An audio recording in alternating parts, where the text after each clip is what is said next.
hari ini kembali bersama WAFM di platform tadi ibadah para teduh. Kita bernyanyi memuji bersama Tuhan, kita juga membaca Alkitab, firman Tuhan yang kita merenungkannya, memberkati saudara-saudari yang lain di tema ini. Kita percaya dan yakin setiap pagi kita hadir untuk puas beribadah Tuhan.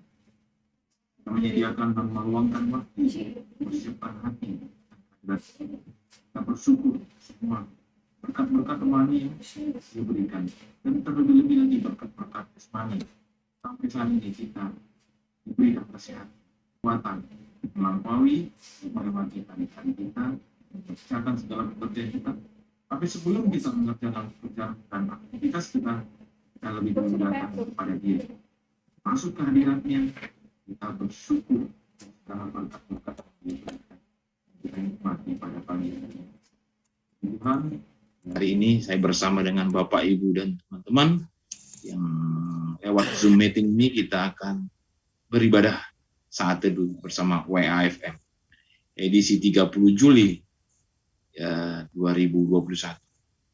Saya akan nyanyi ya lagu-lagu untuk memulai ibadah saat teduh ini. Ku diberi kuasa dari Raja mulia, menaklukkan musuh di bawah kakiku. Ku pakai kuasa dari Raja mulia. Bila Allah ada bersamaku, siapa jadi lawanku? Sungguh besar Kau Tuhanku, Engkau perisai hidupku. Ku berdiri dengan iman dalam Yesus Tuhan. Kau yang memberi kemenangan, ku bersorak merayakan. Terpujilah Engkau Raja segala raja. Ku diberi kuasa dari Raja mulia, menaklukkan musuh di bawah kakiku. Ku pakai kuasa dari Raja mulia. Bila Allah ada bersamaku, siapa jadi lawanku? Sungguh besar Kau Tuhan, sungguh besar Kau Tuhanku, Engkau perisai hidupku. Ku berdiri dengan iman dalam Yesus Tuhan. Kau yang memberi kemenangan, ku bersorak merayakan. Terpujilah Engkau Raja segala raja. Sungguh besar Kau Tuhanku, Engkau perisai hidupku. Ku berdiri dengan iman dalam Yesus Tuhan. Kau yang memberi kemenangan, ku bersorak merayakan. Terpujilah Engkau Raja segala raja. Terpujilah Engkau Raja segala raja. Mari kita bersekutu, kita bersatu di dalam doa. Bapa kami yang di surga, kami yakin dan percaya bahwa dalam ibadah kami, Engkau yang memberikan kemenangan bagi kami. Engkaulah Raja segala raja. Engkau beserta dengan kami. Oleh itu kami bersyukur untuk segala kebaikan Tuhan yang kami rasakan. Kami memuji kebesaran. Terlebih di pagi hari ini kami bersyukur. Kami dalam keadaan apapun, kami tetap mengucapkan terima kasih dan syukur kepadamu. Pimpinlah ibadah saat teduh kami ini ya Bapa, dengan persekutuan Roh Kudus-Mu. Sehingga satu dengan yang lain kami saling menguatkan. Kami juga membaca dan merenungkan firman-Mu juga saling menguatkan. Kami mendapatkan rema-rema yang daripadamu. Pimpin kami Tuhan juga dengan Roh Kudus-Mu, agar kami saat mengata-ngatakan rema, kami diberikan penjelasan yang daripada Roh. Engkau yang menyingkapkan firman-Mu, sehingga kami makin memaknainya dengan pengertian yang benar. Berfirmanlah Engkau ya Bapa melalui hamba-Mu juga yang memberitakan firman-Mu, ya dan amin. Kami juga mau menjadi murid yang mendengarkan pengajaran-Mu melalui firman-Mu yang diberitakannya. Berkati ibadah saat teduh kami ini dari awal sampai akhir. Berikan ya Bapa internet yang baik, yang lancar, koneksi yang kuat, stabil, sehingga kami dapat dari awal dan akhir bersaat teduh. Terpujilah nama-Mu Bapa pada pagi hari ini, esok dan selama-lamanya. Kami berdoa dan mengucapkan syukur di dalam satu nama, Putra-Mu, Yesus Kristus, yang adalah Tuhan dan Juru Selamat kami yang hidup. Haleluya. Amin. Silakan Ibu Maya untuk share screen. Dan Pak Pendeta Abraham. Ya, 3 ayat aja, Roh Kodek yang baca atau siapa? Saya lagi flu berat. Suaranya Pak. Ya, cuma 3 ayat, jadi satu orang baca aja. Siapa yang baca? Ayat 18 sampai 20. Keluaran 22.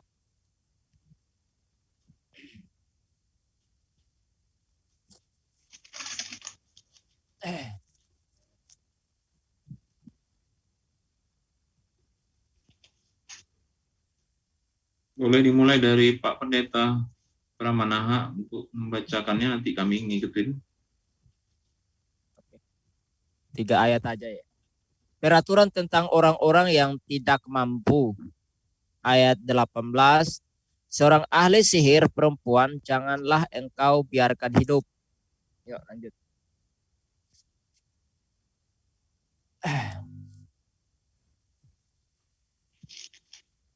Silahkan. Ayat 19.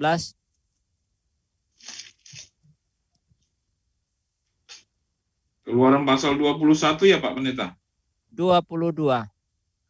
Keluaran 22 ayat 19. 18 sampai 20. 3 ayat aja. Saya bacakan ayat yang ke-19 ya. Siapapun yang tidur dengan seekor binatang, pastilah ia dihukum mati. Ayat 20. Ayat 20, siapa yang mempersembahkan korban kepada Allah kecuali kepada Tuhan sendiri haruslah ditumpas. Amin. Ya. Amin. Kita akan selama 3 menit ya, kita akan merenungkan apa yang dibacakan tadi selama 3 menit. Nanti kita kembali jam 5:14, kita akan mendengarkan penyampaian rema dan ulasannya oleh hambanya Pendeta Brahmana. Mari dalam 3 menit kita merenungkan kembali firman Tuhan yang dibacakan tadi. Kita minta pimpinan dari Roh Kudus untuk memaknai dan makin mengerti isi hati Tuhan. Silakan Bapak Ibu untuk merenungkannya.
Amin.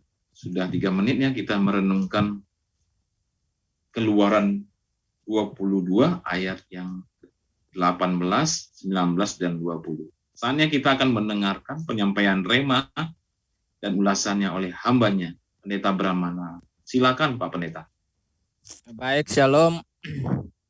Dari 3 ayat ini saya mendapat rema dari ayat 20 yang bunyinya adalah siapa yang mempersembahkan korban kepada Allah kecuali kepada Tuhan sendiri, haruslah ia ditumpas. Jadi dari ayat ini rema yang saya dapatkan adalah risiko bersekutu dengan Elohim lain selain daripada Yehovah atau selain Hashem atau Adonai. Nah, segala sesuatu yang kita kerjakan di dunia ini memiliki dampak atau risiko masing-masing. Apapun yang kita kerjakan. Ada risiko yang bersifat positif. Tetapi juga ada yang bersifat negatif. Dan masing-masing punya risiko. Jika apa yang kita kerjakan adalah hal yang baik dan benar, maka risiko yang akan diterima tentu akan baik dan menguntungkan diri kita sendiri. Namun sebaliknya apa yang kita lakukan itu buruk, maka risiko yang kita terima juga pasti buruk dan sangat membahayakan diri kita.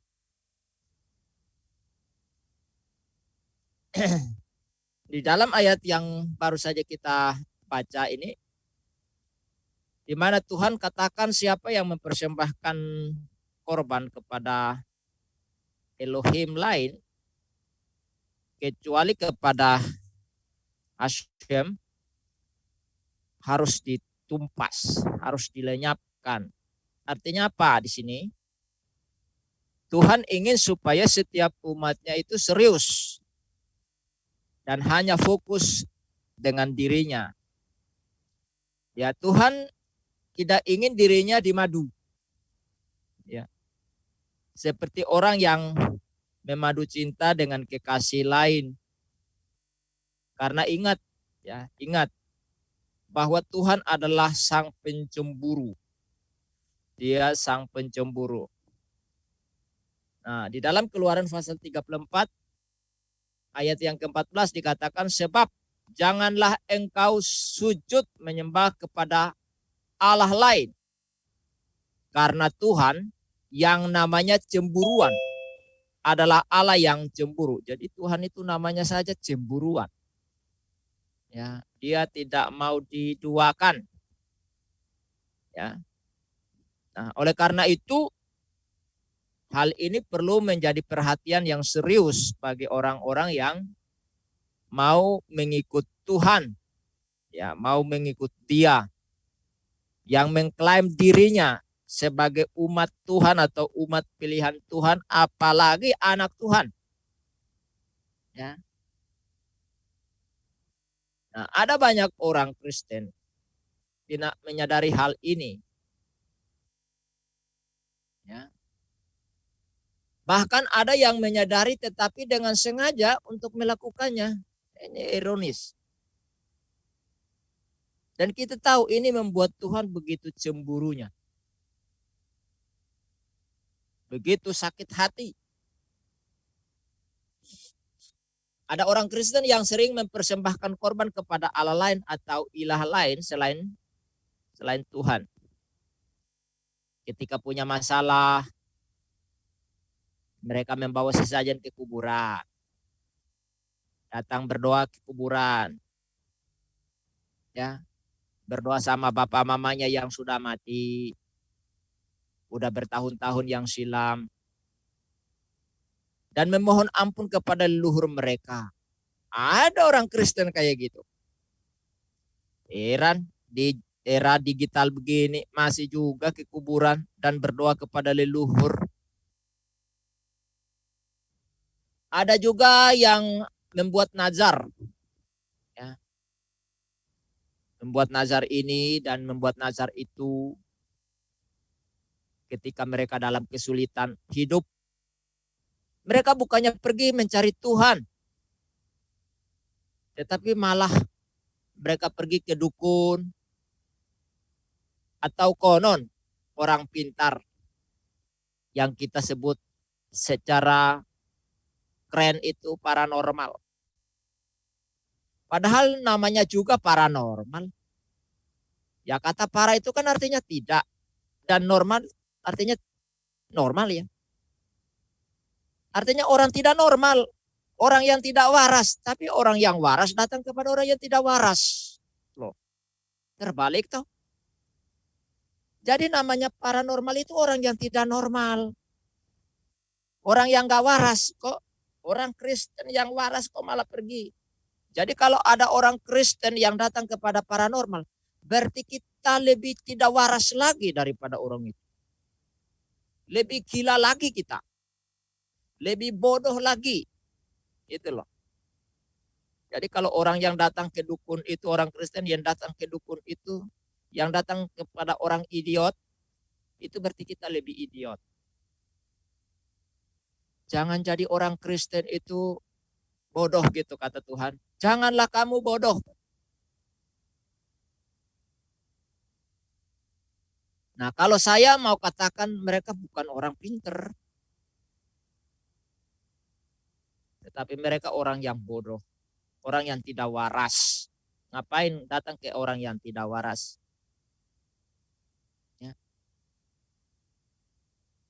Ya silahkan melanjutkan sendiri orang-orang seperti itu. Jadi bagi kita yang melakukan ini, saya mau tanya, apakah kita tidak waras di sini? Ya semoga kita yang ada di rumah ini tidak melakukan itu ya.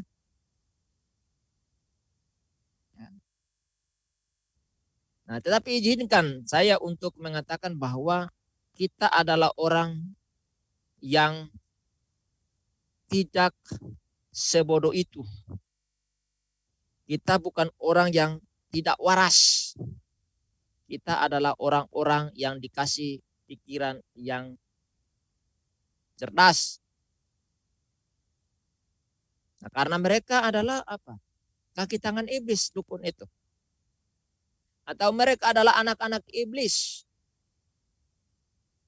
yang sedang melakukan kehendak bapa mereka untuk menjerat setiap orang agar masuk dalam tipu daya mereka. Saya dulu itu sering ya, berhadapan dengan orang-orang seperti itu. Perang terus. Baik di Kalimantan maupun di Bangka Belitung. Berhadapan dengan paranormal seperti itu. Dukun-dukun. Baik dari dukun kampung sampai kepada dukun-dukun yang cukup populer. Bahkan dukun orang Kristen. Orang Kristen tapi jadi dukun. Cara menipunya, oh kamu pergi ke pendeta, minta tolong dia untuk lakukan ini dan itu. Nah, baca Alkitab. Saya katakan itu tetap anak setan, anak iblis. Kedoknya saja tuh, suruh cari pendeta dan baca Alkitab itu. Itu kedoknya saja. Nah, hal ini yang dikatakan oleh Tuhan Yesus di dalam Yohanes 8 ayat 44. Iblis yang menjadi bapamu dan kamu ingin melakukan keinginan-keinginan bapamu. Ia adalah pembunuh manusia sejak semula dan tidak hidup dalam kebenaran. Sebab di dalam dia tidak ada kebenaran. Apabila ia berkata dusta, ia berkata atas kehendaknya sendiri. Sebab ia adalah pendusta dan bapa segala dusta. Nah, oleh karena itu bagi kita yang suka melakukan hal sebodoh ini, mulai hari ini bertobat. Jangan mengulanginya kembali. Kalau tidak ingin dihukum oleh Tuhan. Dan bagi kita yang tidak pernah lakukan, ya bersyukurlah. Ya, bersyukur. Dan jangan mencoba-coba melakukannya. Sebab sekali kita coba, kita langsung masuk jerat iblis. Dan sulit untuk keluar dari sana. Jadi kita tahu bahwa orang yang melakukan yang namanya dosa akan berhadapan dengan Tuhan sendiri. Jadi jangan kita mempersembahkan korban, sesuatu yang seharusnya kita berikan kepada Tuhan, tetapi kita kasih kepada yang lain. Kadang kita tidak sadari kita lakukan itu. Ya, nah, mari kita bersikap cerdas, ya, waspada terhadap tipu daya daripada iblis ini. Nah, jadi saudaraku yang dikasihi Tuhan, rema yang saya dapatkan di sini untuk membuka pikiran kita bahwa iblis itu punya trik untuk menipu setiap orang. Dia tidak peduli kita orang Kristen yang sudah lahir baru ataupun belum jadi orang Kristen.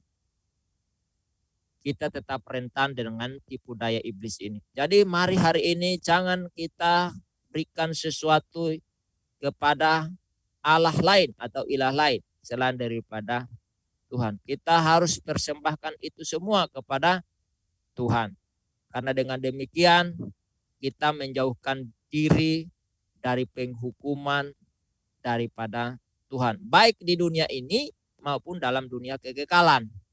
Ya, kata ditumpas di sini artinya dilenyapkan sehingga tidak bisa bertemu lagi dengan Tuhan untuk selama-lamanya. Itu yang bisa saya bagikan kepada kita. Semoga waktu yang masih panjang ini teman-teman gunakan semaksimal mungkin untuk berbagi rema dengan kita. Tuhan Yesus memberkati dan shalom Elohim. Haleluya. Amin. Silahkan.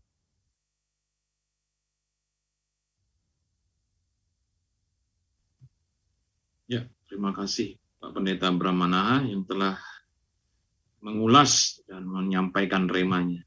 Saatnya ya bagi kita, ini ada kita sekitar 25-an menit lah ya, lebih.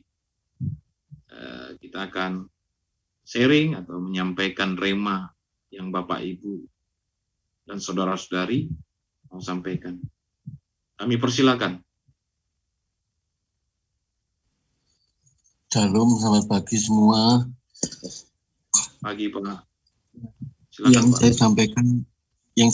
saya sampaikan bukan rema, tapi kita semua akan belajar realitas dalam kehidupan sehari-hari. Kemarin waktu saat saya rekonsiliasi dengan seseorang yang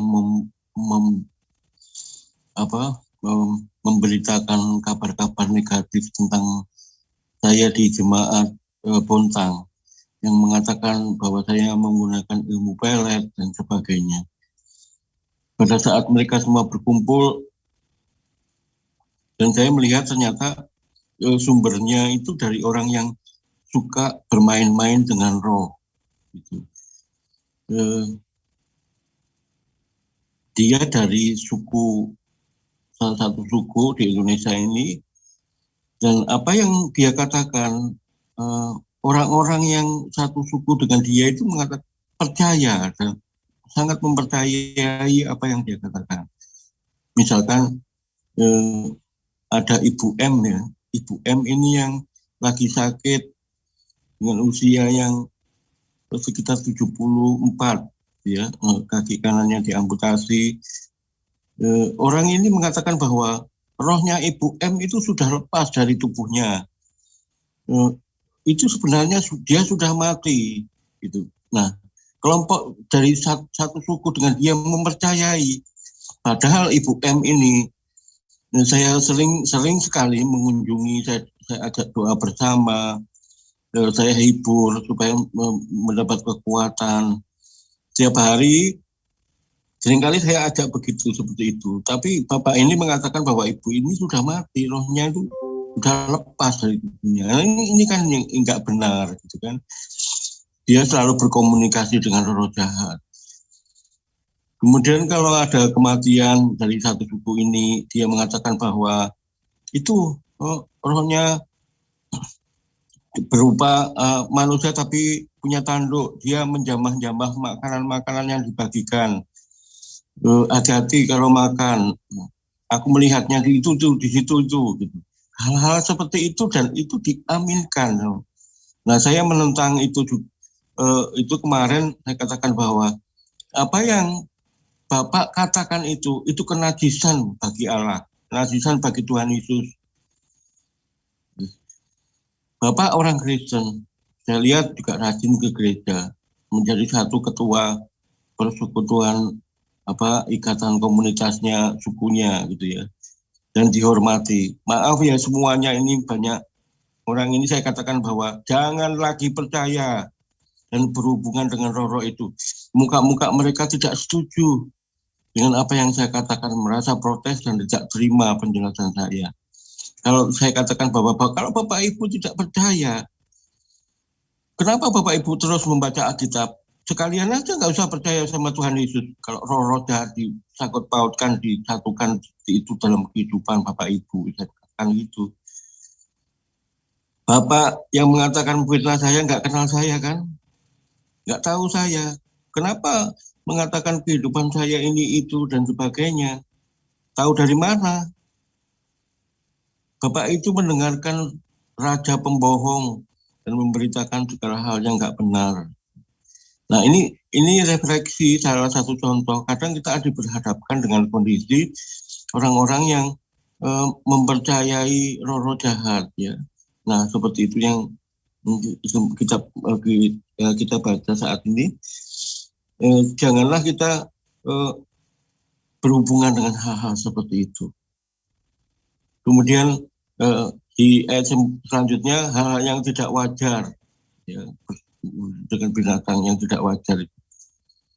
Segala hal yang tidak wajar juga kekejian. Bukan hanya yang berhubungan dengan binatang, tapi segala sesuatu yang nggak wajar itu cobalah minta hikmat pada Tuhan, kekuatan, supaya kita bisa menghindar dari hal seperti itu. Jadi ini bukan tema, tapi satu refleksi apa yang terjadi di pelayanan di sini. Terima kasih.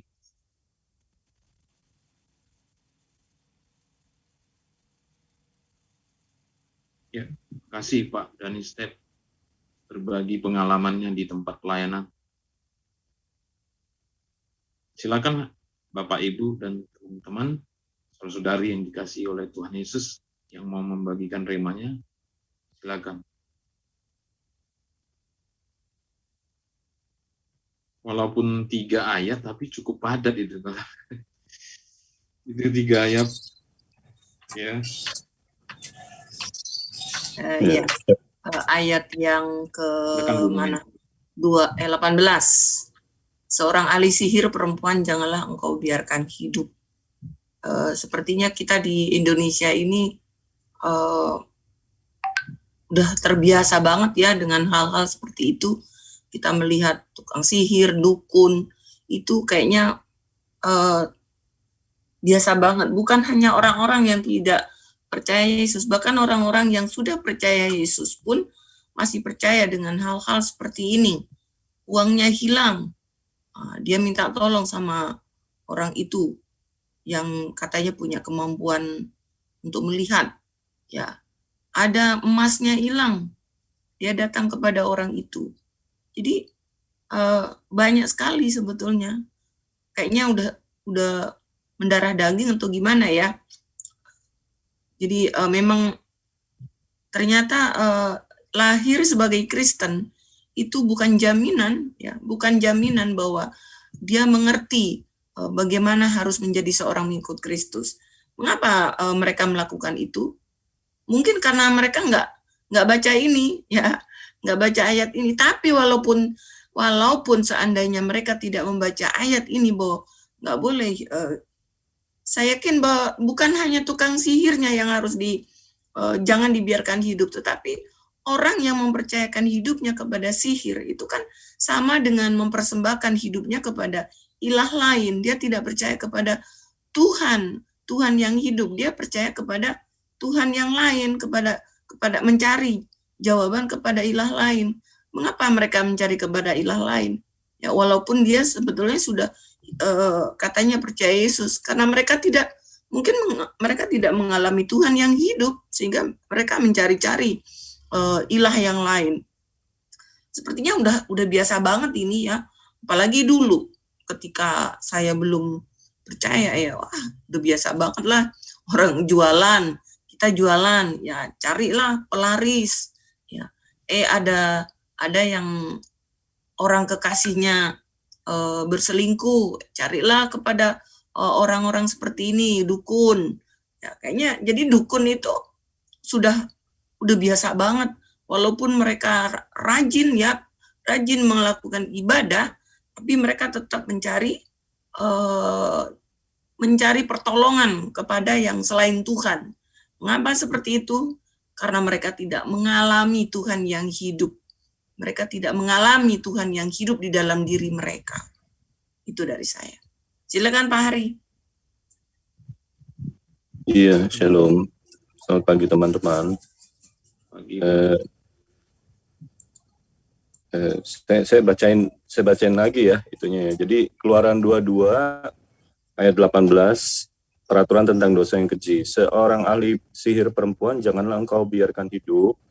Ayat 19, siapapun yang tidur dengan seekor binatang, pastilah ia dihukum mati. Ayat 20, siapa yang mempersembahkan korban kepada Allah kecuali kepada Tuhan sendiri, haruslah ia ditumpas. Ya, buat saya ini tiga ayat ini bicara tentang berkaitan dengan dunia roh atau kejiwaan gitu ya. Kalau di sini kan di zaman Israel kuno ini kan ahli sihirnya perempuan. Kalau di zaman sekarang kan nggak laki, nggak perempuan, nggak tua, nggak muda. Di sekitaran saya itu semuanya belajar perdukunan begitu loh.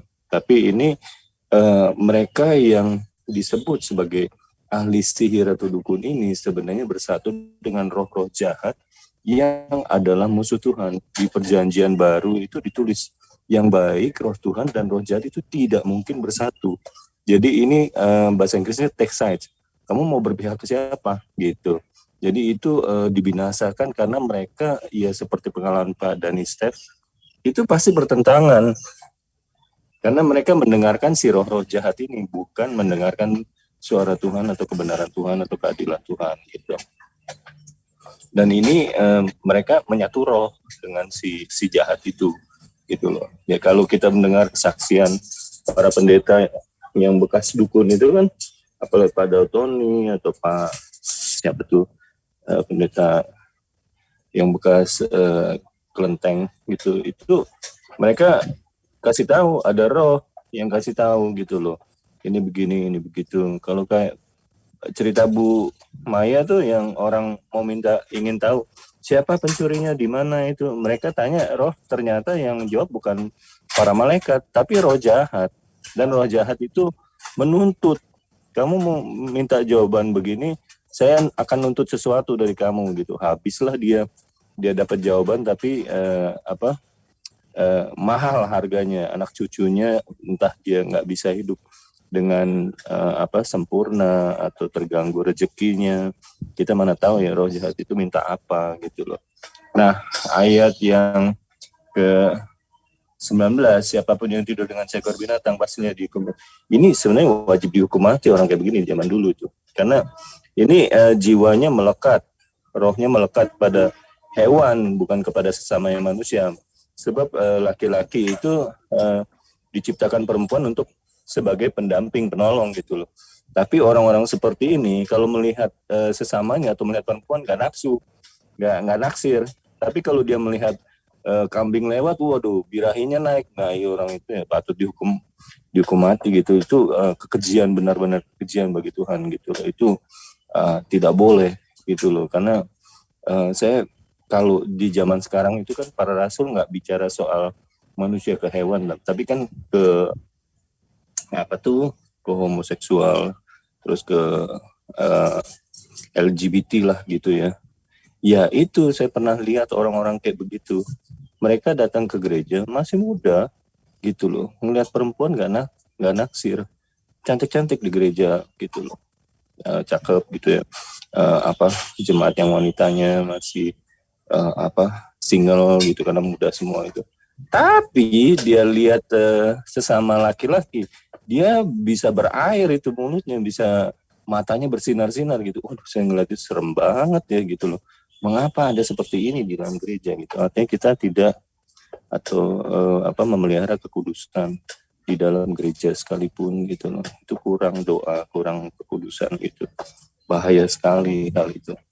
Nah, yang Keluaran 22 ayat 20, siapa yang mempersembahkan korban kepada Allah kecuali kepada Tuhan sendiri, haruslah ia ditumpas. Ini penyatuan roh. Sama seperti yang Pak Zulkifli ngomongin soal persembahan daging. Sebenarnya yang dikhawatirkan itu penyatuan roh. Kita bersatu dengan roh Tuhan, sehingga roh Tuhan itu memberikan Roh Kudus di dalam diri kita. Itu supaya kita, makanya dalam perjanjian baru itu bicara tentang pernikahan anak domba antara kita dengan Tuhan Yesus. Itu mengikat roh kita dengan roh Tuhan. Selama-lamanya kita bersama Dia gitu loh. Jangan kita ini ke roh-roh jahat yang mereka sendiri adalah roh jahat, itu adalah ciptaan gitu loh. Itu sudah musuh benar gitu. Sangat bermusuhan, sangat bertolak belakang gitu. Itu yang tidak mau. Dan Tuhan kan bicara dalam perjanjian lama, aku ini Allah pencemburu gitu.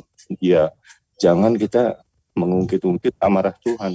Tuhan ngamuk itu saya ngeri banget itu. Kalau Tuhan udah marah itu susah gitu. Nah itu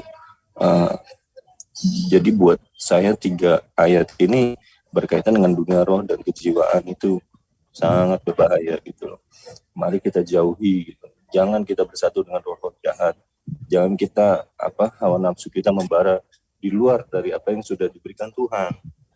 Dan jangan kita menjauh dari roh Tuhan, karena Tuhan itu sumber hidup kekal kita. Di luar itu roh jahat itu tidak bisa memberikan kehidupan gitu loh. Mereka akan dibuang Tuhan dan dibakar selama-lamanya. Itu apa kita mau ikut-ikutan begitu? Ya enggak. Pilihlah yang baik, pilihlah hidup. Demikian firman Tuhan. Pilihlah hidup. Jangan pilih yang menyusahkan diri kita gitu. Itu sengsara, ditipu oleh roh-roh jahat itu. Begitu Pak. Demikian. Terima kasih Pak Pedex.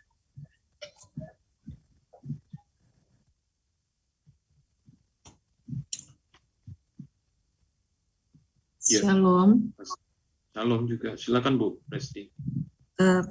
Dari penjelasan Pak Pendeta, Bu Maya, dan Pak Hari sangat memberkati sekali, sehingga di sini saya mendapatkan begini, bahwa keputusan atas tindakan kita itu menentukan nasib kita baik di dunia dan di akhirat.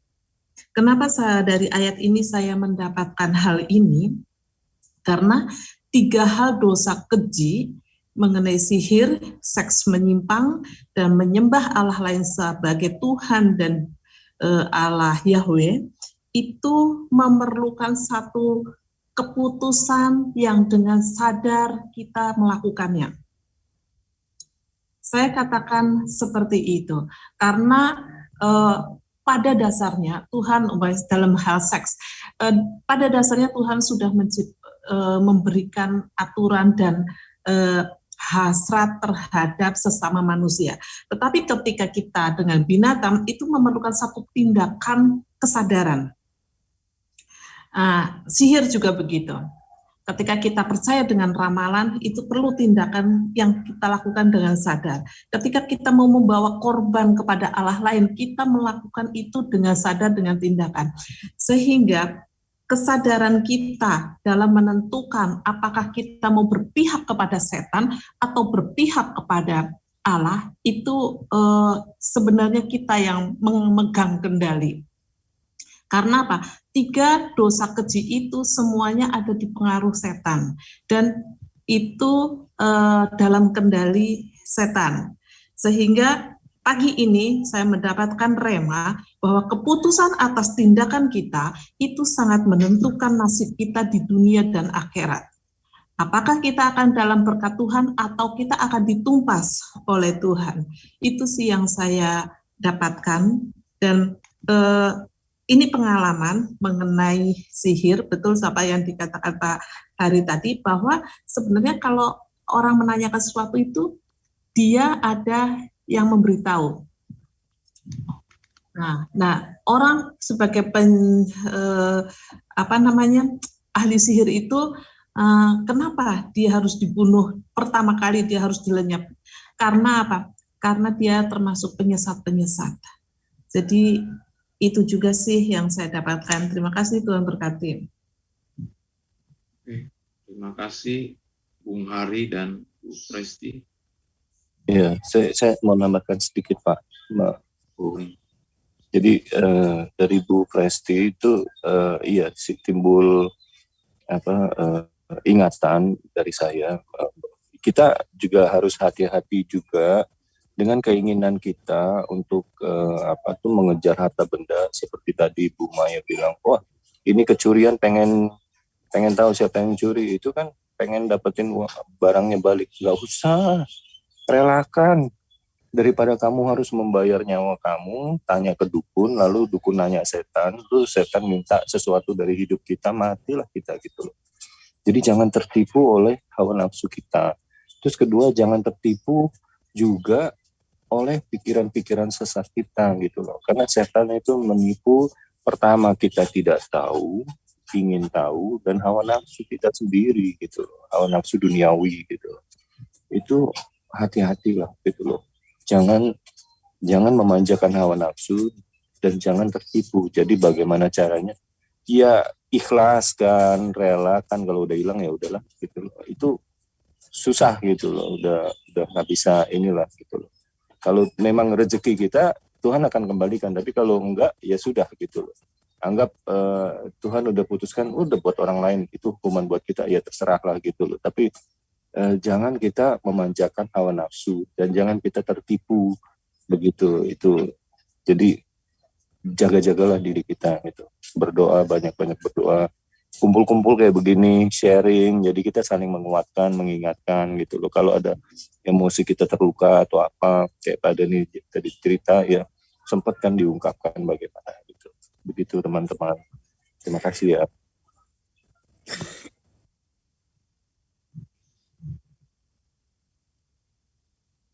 Ya, terima kasih Bung Hari. Apakah masih ada Bapak Ibu yang mau menyampaikan remanya?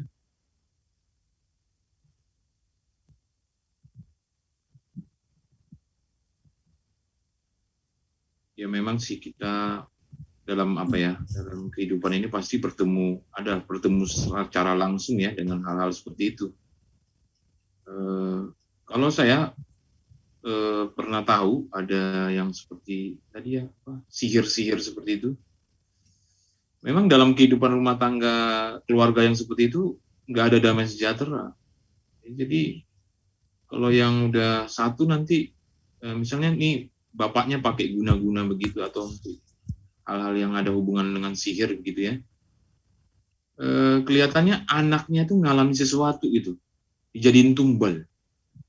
Ini mengerikan banget gitu kan. Kalaupun dia itu mungkin secara KTP keluarga Kristen, tapi tetap aja itu udah berhala dan itu pasti udah kaitannya dengan kehidupan yang tidak ada damai sejahteranya. Bisa saja dalam kehidupan rumah tangga ini udah berantakan dah. Itu yang saya pernah perhatikan, ada satu keluarga yang memang kehidupannya itu ada terlibat hal-hal gitu. Mereka ada pakai umpamanya memang itu dalam segi ini, misalnya penglaris ini supaya dagangannya ada yang jagain. Maksudnya dia jagain ya berarti laku gitu kan.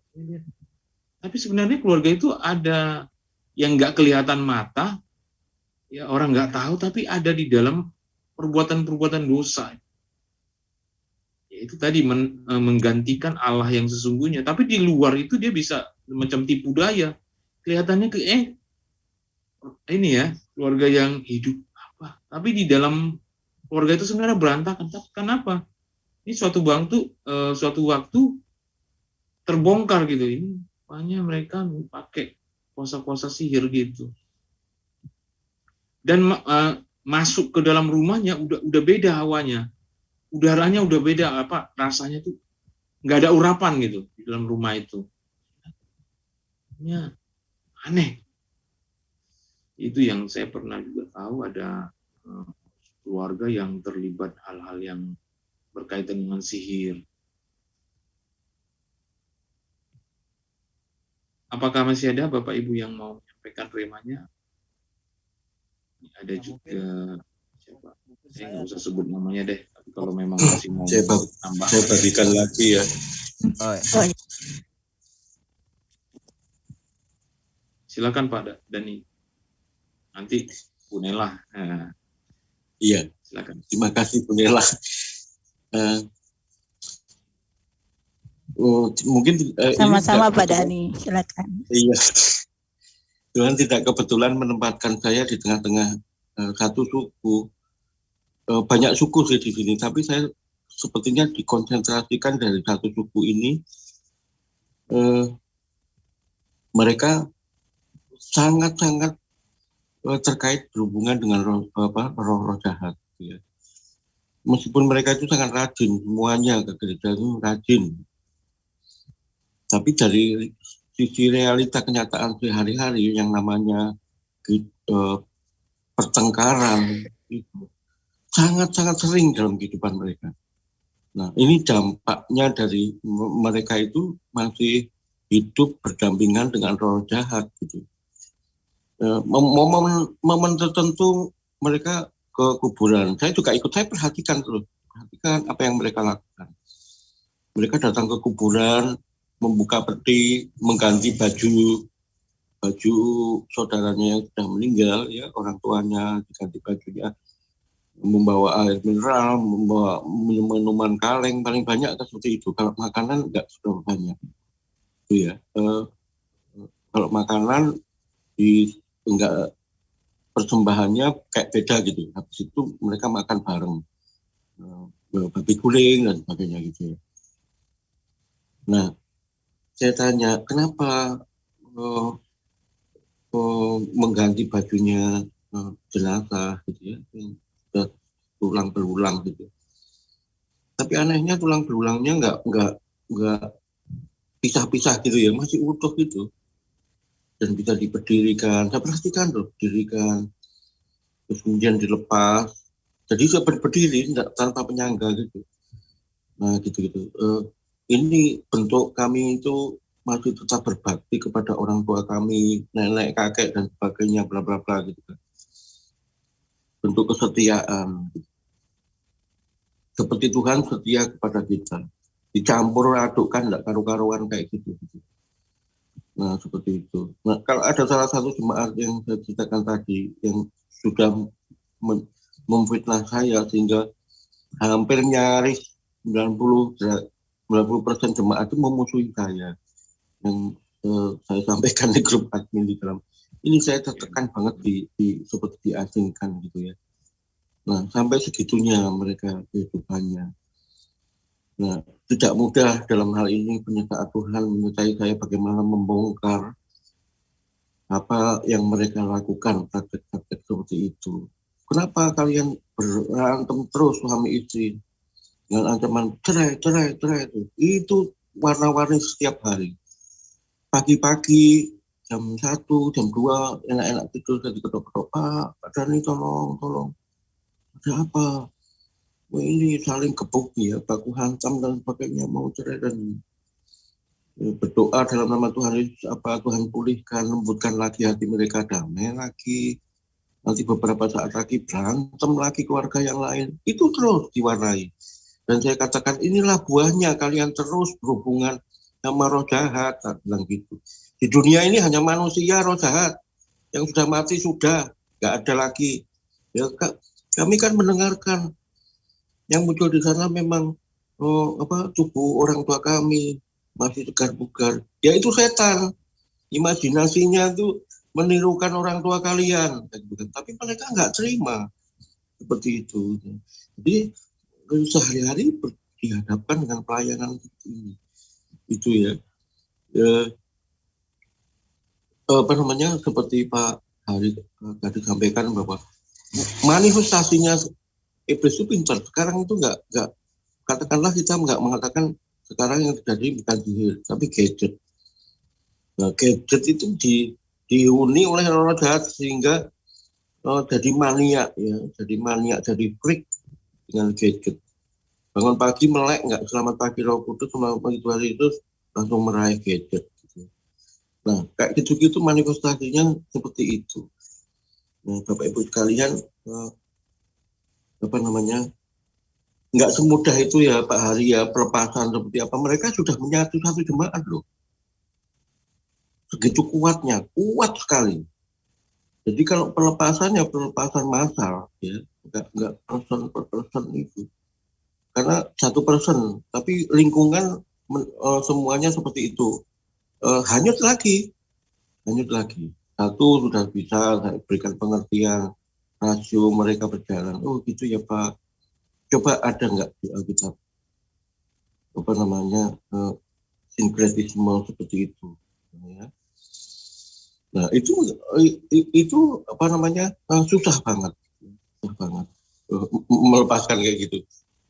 Paling tidak benih-benih firman kebenaran yang saya sampaikan ke mereka, saya percaya Roh Kudus sendiri kuasanya akan bekerja mengembalikan rasio dan kesadaran mereka bahwa apa yang mereka lakukan itu tidak benar. Seperti itu. Nah hari Minggu nanti sudah selesai pembangunan pondok. Mereka mengajukan nanti ada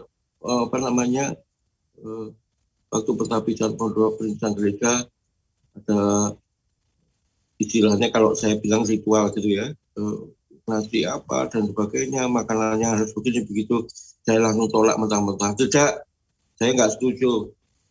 Habis kebaktian makan selesai, nggak ada itu. Oh gitu Pak ya, iya.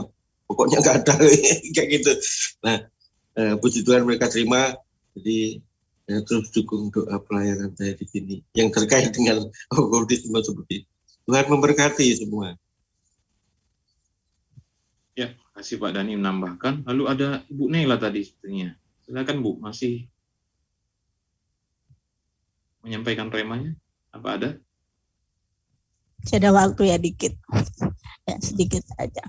Iya, jadi kita orang Indonesia sebenarnya yang kayak gini udah berakar ya. Sekalipun kita sering ke gereja, sering ini itu agak susah hilang dari kehidupan kita karena itu sudah berakar dan itu kan ada di alam roh, jadi dia bisa mempengaruhi pola pikir kita dan sebagainya.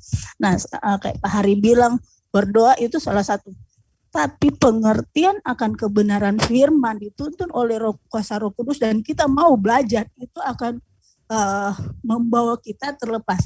Jangankan kita terlibat di situ, kita nggak terlibat aja, orang cuma bilang saya pernah ngalamin ya, saya lagi doa terus satu hamba Tuhan lagi mati lampu di tempat yang mati lampu karena menurut saya biar lebih fokus. Terus ada satu teman saya dia bilang gini, jangan doa mati lampu nanti banyak setannya kan gitu. Itu masuk itu saya itu hampir 11 tahun enggak bisa tidur. Ketika saya mau tidur mati lampu itu mengganggu banget dan saya harus.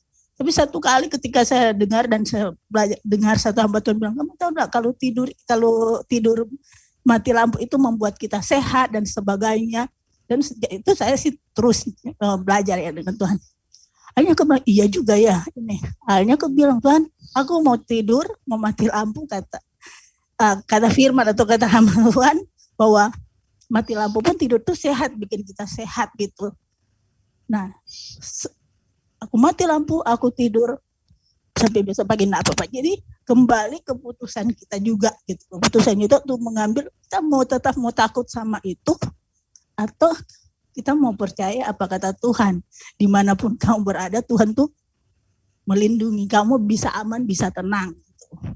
Nah ini kan kadang kenapa kita, karena di lingkungan kita orang-orang yang melayakan iblis kan banyak nama gitu kan, banyak nama, mau agama apapun dia, ya kita cuma dua, terang dan gelap.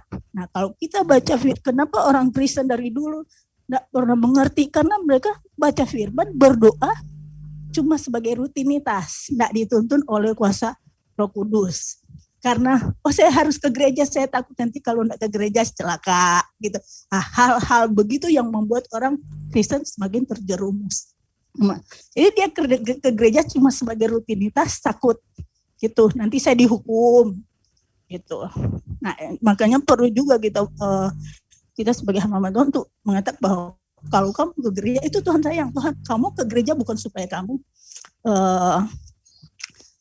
maksudnya kamu ke gereja bukan karena saya mau diberkati, karena memang saya harus ke gereja, harus karena saya sudah dicintai Tuhan, makanya harus ke gereja. Saya harus belajar kebenaran karena saya sudah diberkati Tuhan. Dengan kita belajar sungguh-sungguh kebenaran dan minta Roh Kudus, karena sekalipun kita mau bolak-balik Alkitab tanpa Roh Kudus nggak bisa sama sekali, nggak bisa ngerti, gitu, nggak bisa ngerti. Itu aja sih. Nah, makasih Pak Kodek, Yesus berkati. Yes, makasih. Baik, jamnya udah mendekat. Saatnya kita tutup akhiri dulu saat teduh kita pada pagi hari ini. Saya akan nyanyi lagu, lalu nanti kita akan menerima berkat Tuhan melalui hambanya Pendeta Brahmana. Bila Roh Allah ada di dalamku, bukan menari seperti Daud menari. Bila Roh Allah ada di dalamku, bukan menari seperti Daud menari. Bukan menari, bukan menari, bukan menari, bukan menari seperti Daud menari. Bukan menari, bukan menari, bukan menari seperti Daud menari. Bila Roh Allah ada di dalamku, ku kan menari seperti Daud menari. Bila Roh Allah ada di dalamku, ku kan menari seperti Daud menari. Ku kan menari, ku kan menari, ku kan menari, ku kan menari seperti Daud menari. Ku kan menari, ku kan menari, ku kan menari, ku kan menari seperti Daud menari. Bapa kami yang di surga, segala ucapan syukur dan kemuliaan hanya bagi-Mu. Kami telah bersaat teduh, kami membagikan rema-rema yang kami dapatkan atas perenungan akan firman-Mu. Terima kasih Bapa, firman-Mu yang memberkati kami, yang mengatur kehidupan kami, yang memberikan kehidupan, menghidupi roh-roh yang ada di dalam diri kami. Terlebih kami percaya kuasa Roh Kudus yang membebaskan kami dari kuasa-kuasa jahat, yang juga mengatur kehidupan kami, yang ada di dalam diri kami, roh yang lebih kuat dari roh yang ada di dunia ini. Terpujilah nama-Mu Bapa pada pagi hari ini, esok, dan selama-lamanya. Silakan Pak Pendeta. Biarlah anugerah dan pertolongan Allah Bapa, kasih mesra dari Tuhan Yesus Kristus, persekutuan yang intim dengan Roh Kudus, turun melimpah atas hidupmu, menyertai hidupmu sepanjang hari ini, bahkan sampai selama-lamanya. Di dalam berkat nama Tuhan Yesus Kristus. Haleluya. Amin. Amin. Amin. Amin. Terima kasih Om Bram.